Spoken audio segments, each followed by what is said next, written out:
Hello, this is Dread, and in today's video topic, this is going to be kicking off Season 3 of the Zero to Hero series. This time, it's going to be Ignite Butcher's Crown Warpath Paladin. So the idea of this build is we are trying to find a different way of sustaining Warrior's Fury.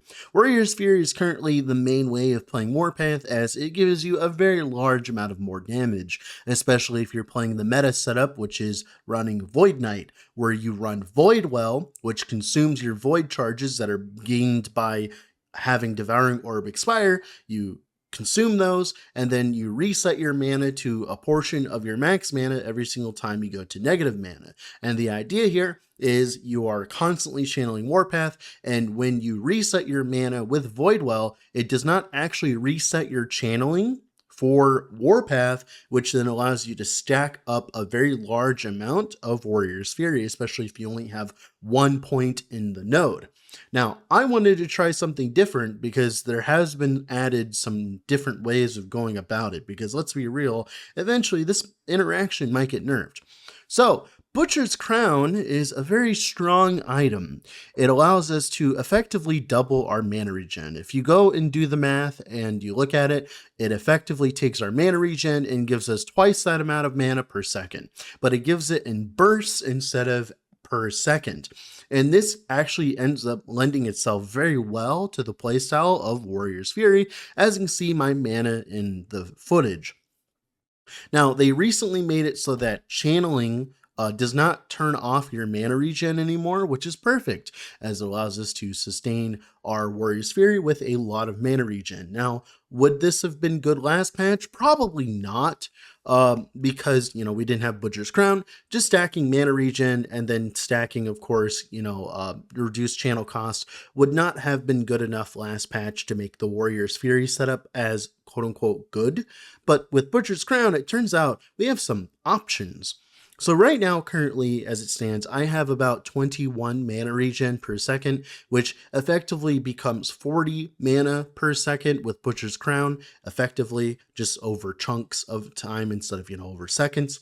And that turns out to allow us to channel Warrior's Fury for a very long time. As you can see in the footage, my Warpath gets huge before I even start actually losing mana, which is very effective, it turns out. Now, the issue is the more mana regen you get, the more longer you can channel it. So don't think of mana regen as like a tax on your damage. It's not like other builds where you run mana regen just to be able to play with the skill. Like, let's say, I don't know, like Forge Strike or something like that. We are building mana regen as it is a multiplicative modifier to our damage that we wouldn't have otherwise. A lot of people kind of fool themselves into thinking that like, oh, I have to pay the mana regen tax. Well, mana regen is just simply a way of multiplying your damage just in a different vector that is not just percent damage, more damage, stuff like that. Because the more mana regen that we get with this Butcher's Crown setup, the more access we get to a larger Warrior's Fury channel, and that means more damage. So you can think of all of the stats of mana regen on my gear as a multiplicative more damage modifier that we wouldn't have had access to before. And if you look at it like that, our gear is really efficient, especially because we're playing an Ignite build. Ignite builds are commonly referred to as Gucci builds in last Epoch. If you don't know what a Gucci build is, it's a build that's pretty much wearing all uniques, and very much so just smattering of uniques. And that's because Ignite's power, all of its damage, everything is locked behind uniques. You cannot really have that good of an Ignite build if you do not put uniques everywhere, and this build is no exception. So we have, the usual sun wreaths, right? We have the fiery dragon shoes, the soul fire, we have the Eye of Reen, the Firestarter's torch. We have the whole shoot shebang, and I farmed all of this gear in about 2 days of playtime. It might be longer if you play less, but I did it from fresh zero, level 1 all the way to level 95 or 96, and we went all the way to 700 corruption and killed normal Aberoth, which, depending on the type of player, is about 85 to 95% of all the content in the game currently. So that's cool. But I would not take this build to Uber at all, mainly because one thing, it's a dual wielding build. I would never ever take a dual wielding build to Uber unless if I was very tanky, which maybe you could get tanky enough with this build. Also, what's the point? Mainly because like you could just play Warpath Void Knight and it's just a superior build. I don't think this build is better than Warpath Void Knight at all. I think Void Knight is just superior in almost everywhere, mainly just because, you know, it has better scaling because of Void Well. We don't have access to Void Well because we're a Paladin, so it's not like as if we can take advantage of that, right? But Paladin does have a lot of synergy with Ignite. We have the nodes at the top of Paladin, which gives us 50% more Ignite damage for all of our stacks when we activate Holy Aura. This actually works really well with our setup because what we end up doing is we channel Warrior's Fury for a while, and then we turn on Holy Aura when we have applied our largest ignites. So if you don't know how all of this stuff works, when we're at the highest amount of damage for our Warrior's Fury, we apply, you know, a few ignites, and those ignites will keep the damage that Warrior's Fury has applied to it, the more damage modifiers, meaning that, you know, at the end of our channel, we have the more damage for our ignites, and then we can multiply that further by activating our Holy Aura at that moment instead of, like, let's say at the beginning of the channel. So we can actually multiply our damage even further with that. Then we also, as well, Warpath has an inherent bleed to ignite damage setup, so we can put bleed chance on our gear and on our idols and on our blessings, so we can just try to get as much ignite chance as possible. And we have very thick juicy ignites instead of like a bunch of thousands of ignites, which is, you know, completely fine for this setup.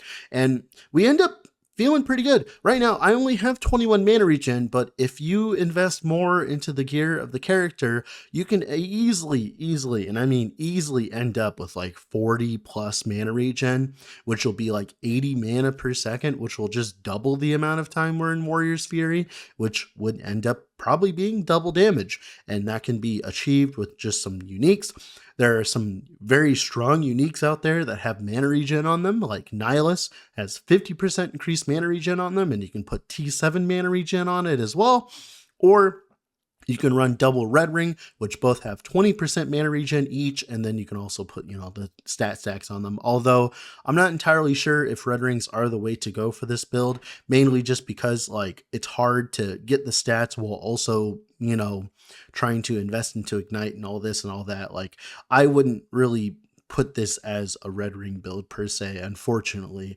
Now for our defenses, unfortunately, we just don't have as much access to defenses because we're kind of incentivized to be a dual wielding build, because Ignite gets a lot of its damage from, or Ignite Warpath gets a lot of its damage from the nodes that make it so that you get 75% penetration with Ignite while wielding a scepter, which we're wielding, you know, a Firestarter's torch. And to do that, we also need to, you know, we also want to be dual wielding, because dual wielding is very strong with Eye of Reen, right? But it does lead us to take 8% increased damage. But the biggest problem with that is it leads us to not be able to run a shield. And it turns out if you're a paladin without a shield, you're quadratically less tanky than, you know, a paladin with, like, let's say a shield. While with like a Warpath Void Knight, you're kind of in the middle ground of tankiness because you have access to a two-hander and Titan's Heart and stuff like that. We don't have access to stuff like that. We don't have access to block, so we kind of have to just overpower it with HP.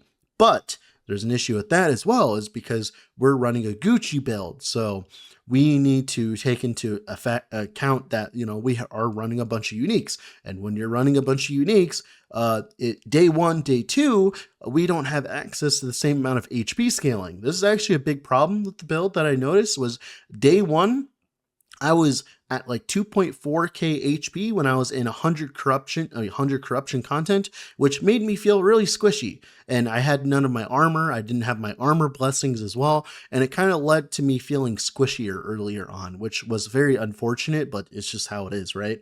But once I got all of my armor and I got a little bit more HP, it was a lot easier. But like I said, this build will get better and better as you invest more and more, because you can get like 3 LP rings. Those would be really strong. A 3 LP Soulfire or 4 LP Soulfire isn't that hard to farm for, including like a 4 LP, Fire Stars Torch.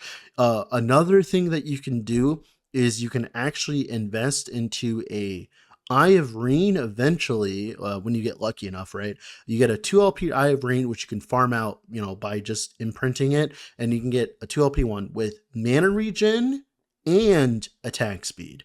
Mana and mana regen is a multiplicative modifier, like I said, so the more of it that we have, the more damage we have.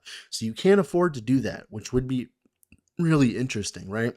And as well, there is actually a theory that you could run the chest Wings of Argentus, because it does give you +2 to Warpath, but my problem with it is like before you use it, you'd need like maybe 2 LP, and that would be really hard to accomplish. So I'm not sure about that.